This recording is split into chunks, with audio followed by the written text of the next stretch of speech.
Et si, en quelques secondes, un simple geste pouvait faire s'effondrer toute une vie? Sous le soleil brûlant, un vieil homme s'écroule sur le béton. Autour de lui, le silence. Des regards qui détournent les yeux. Une humiliation de plus, banale, presque invisible. Pour elle, ce n'était qu'un obstacle. Pour lui, c'était une blessure de trop. Mais parfois, la vie observe en silence, et attend le bon moment pour révéler la vérité. Et si la personne que tu as méprisée était celle qui a façonné ton avenir?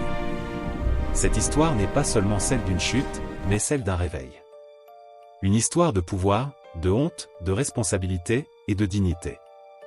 Avant d'aller plus loin, pose-toi cette question simple mais dérangeante: comment traitons-nous les autres lorsque nous pensons qu'ils ne peuvent rien nous apporter? Le vieux gardien s'effondra sur le béton brûlant. La chaleur mordait sa peau tandis que sa respiration devenait difficile. Une marque rouge, encore vive et humiliante, s'étendait sur sa joue. Autour de lui, des chaussures élégantes restaient immobiles. Personne ne se pencha. Personne ne parla. Elle se tenait là, au-dessus de lui, perchée sur ses talons de luxe, le visage fermé, les mains encore tremblantes de son geste.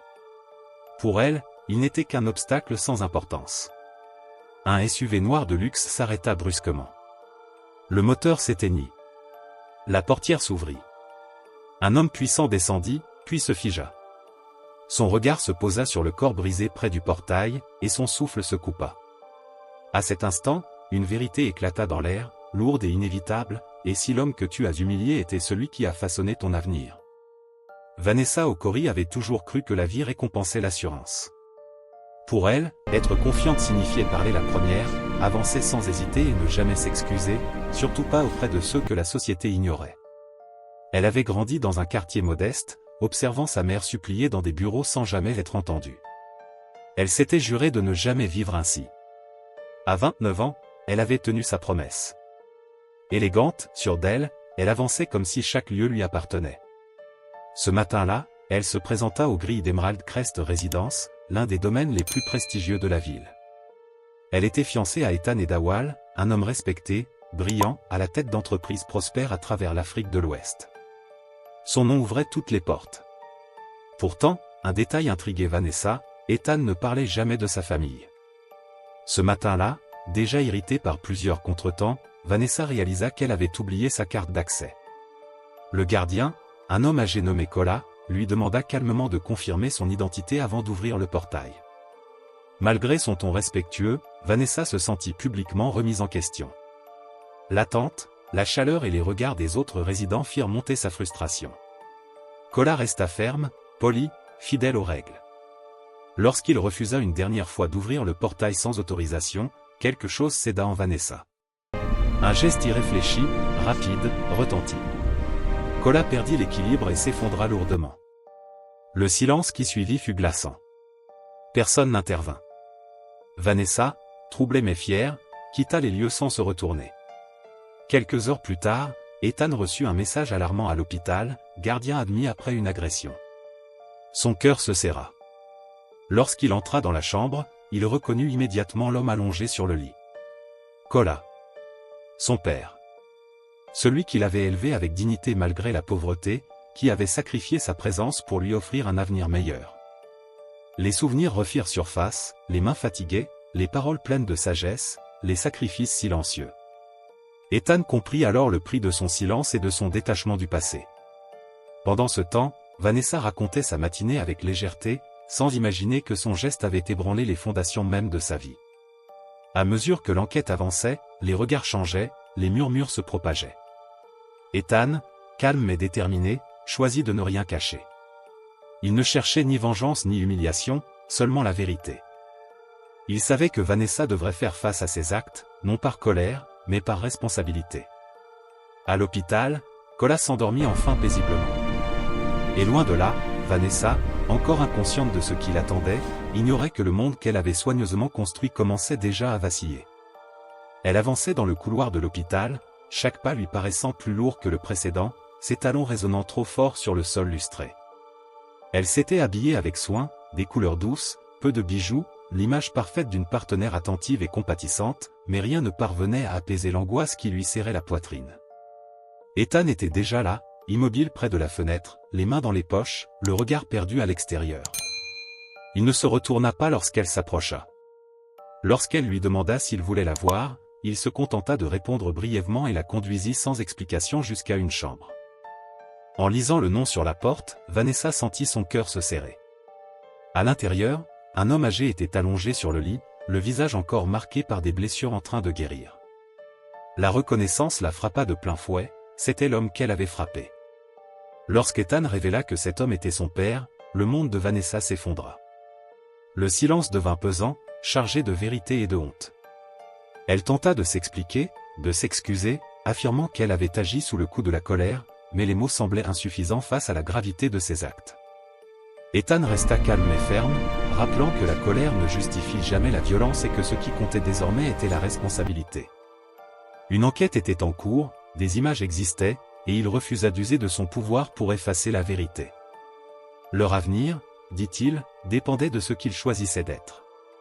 Brisée, Vanessa accepta de faire face aux conséquences. Les jours suivants, les rumeurs se propagèrent, les relations se distendirent, et elle se retrouva seule face à son reflet, confrontée à une honte qu'elle ne pouvait plus ignorer. De son côté, Ethan revisita son passé, les sacrifices silencieux de son père, la pauvreté, la séparation douloureuse, et comprit que ce qu'il avait longtemps interprété comme un abandon était en réalité un acte de protection. Tandis que Cola retrouvait peu à peu des forces à l'hôpital, Vanessa entreprit un chemin difficile, acceptant publiquement sa responsabilité, renonçant à ses fonctions et affrontant le regard des autres sans se cacher. Lorsqu'elle revint voir Cola, ce ne fut pas pour demander le pardon, mais pour reconnaître sa faute et exprimer sa honte sincère. Il lui rappela que la honte pouvait soit détruire, soit enseigner, et que le choix lui appartenait. Plus tard, Ethan et Vanessa se retrouvèrent dans un lieu simple, sans apparat, conscients que rien ne pourrait revenir comme avant. Il n'était plus question de sauver une image ou un avenir idéalisé, mais de comprendre ce qui s'était brisé en eux. À travers la douleur, les révélations et la vérité exposées, chacun se retrouva face à une question essentielle: le pouvoir révèle-t-il qui nous sommes, ou met-il simplement en lumière ce que nous avons toujours été? Ethan expira lentement et expliqua que son père l'avait protégé en disparaissant, tandis que lui s'était protégé en refusant de regarder en arrière, et qu'ils en avaient tous deux payé le prix. Vanessa accepta cette vérité sans discuter. Ils parlèrent longuement d'ambition, de peur et de la manière dont le pouvoir peut déformer la perception, sans promesse ni échéance, seulement une clarté fragile mais honnête. Les jours passèrent, l'enquête suivit son cours avec rigueur et transparence, sans arrangement discret. Vanessa vit sa vie se simplifier, elle se mit à faire du bénévolat anonymement, apprit à écouter davantage et accepta les conséquences de ses actes. Cola, en rééducation, retrouva peu à peu sa force, soutenu par Ethan qui marchait désormais à ses côtés sans le diriger. Tous comprirent que la justice n'était pas un instant, mais un processus, et que la rédemption se gagnait lentement par l'humilité et la réparation. L'affaire s'éloigna des médias, mais transforma durablement leur vie. Ethan changea la culture de son entreprise en privilégiant la dignité et la responsabilité, Vanessa poursuivit son engagement communautaire avec sincérité, et Cola trouva une paix nouvelle, respectée pour ce qu'il était et non pour le nom de son fils. Le temps passa, les relations évoluèrent sans promesse ni illusion, seulement guidées par la vérité, la conscience et le choix répété d'agir avec intégrité. Chacun avança différemment, sans effacer le passé, mais sans s'y enfermer, comprenant que le véritable changement ne se proclame pas, il se vit, jour après jour. Les employés s'exprimaient désormais plus librement. Les cadres intermédiaires remettaient en question les décisions sans crainte. Ethan le remarqua lors des réunions, ce n'était plus le silence de l'obéissance, mais le bruit de l'engagement. Un jour, son assistante l'informa qu'une délégation souhaitait le voir. Il s'agissait de responsables communautaires dont il avait refusé un projet de développement. Ethan accepta de les recevoir. La discussion fut longue, honnête, tournée vers des alternatives plus justes, des partenariats équitables, des projets progressifs, respectueux des habitants. Ce travail était plus lent, plus exigeant, mais porteur de sens. En partant, l'un d'eux lui dit qu'ils n'avaient pas seulement protégé leur maison, mais rappelé leurs valeurs. Ethan comprit alors que le pouvoir n'était plus une question de contrôle, mais de responsabilité. Pendant ce temps, Vanessa traversait sa propre remise en question. Privée du statut qui structurait sa vie, elle dut se confronter à elle-même. Invitée à un forum sur le leadership après l'échec, elle choisit de témoigner avec honnêteté plutôt que de se taire. Elle parla de fierté, de peur, et de l'illusion que le pouvoir protège des conséquences. Il n'y eut pas d'ovation, seulement un silence réfléchi. Plus tard, un message d'une jeune femme lui confirma que ces mots avaient aidé quelqu'un à se tenir droit face à l'injustice.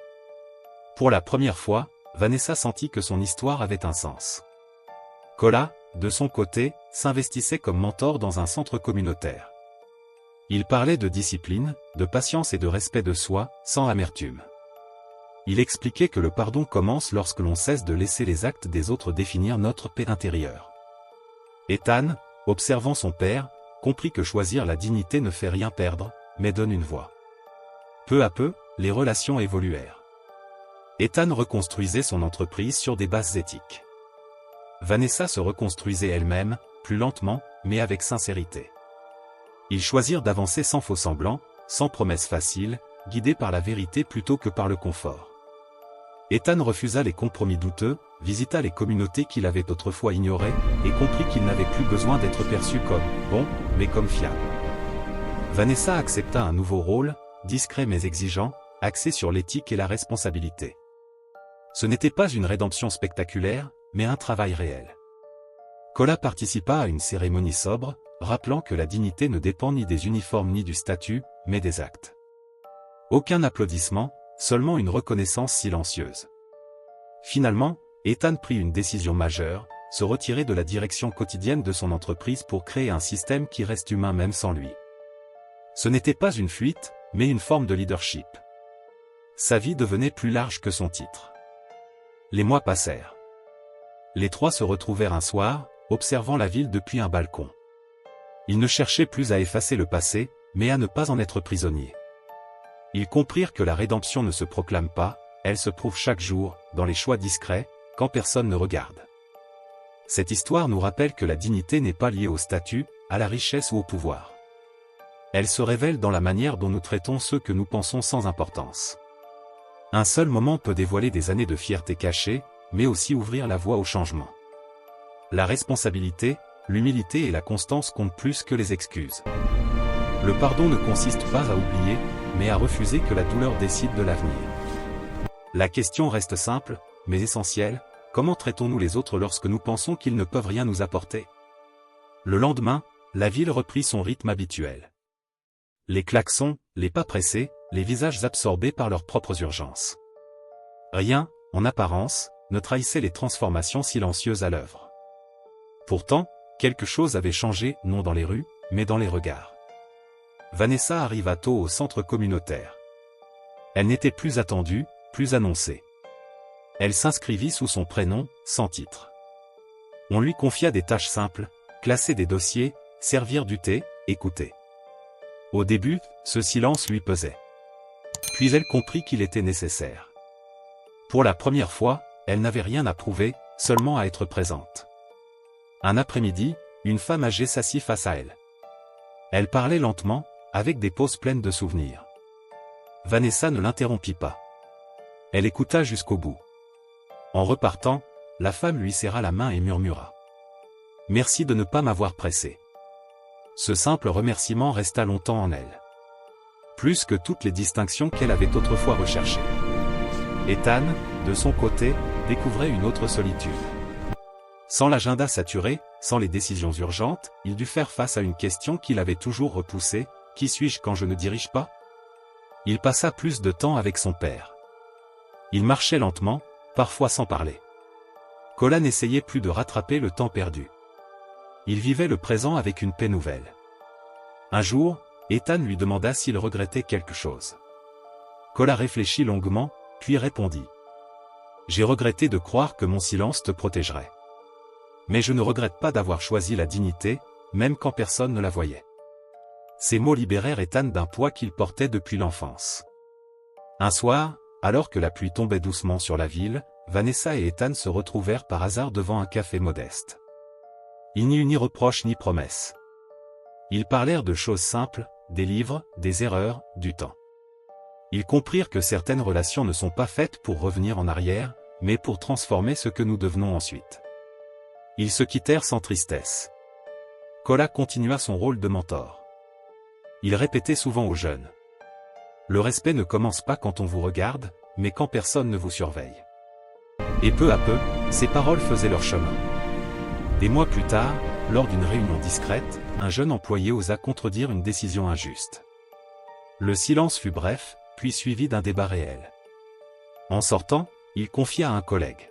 « J'ai cru que j'allais être sanctionné, mais on m'a écouté. » C'est ainsi que l'on sut que quelque chose avait réellement changé. Personne n'écrivit de livre sur cette histoire. Aucun discours ne la résuma. Elle ne devint ni légende ni scandale. Elle resta ce qu'elle avait toujours été, une leçon silencieuse. Car parfois, la vraie justice ne fait pas de bruit. Elle transforme. Lentement. Profondément. Et elle commence toujours par une question simple, que chacun doit se poser seul. Qui suis-je quand je crois avoir du pouvoir sur les autres ?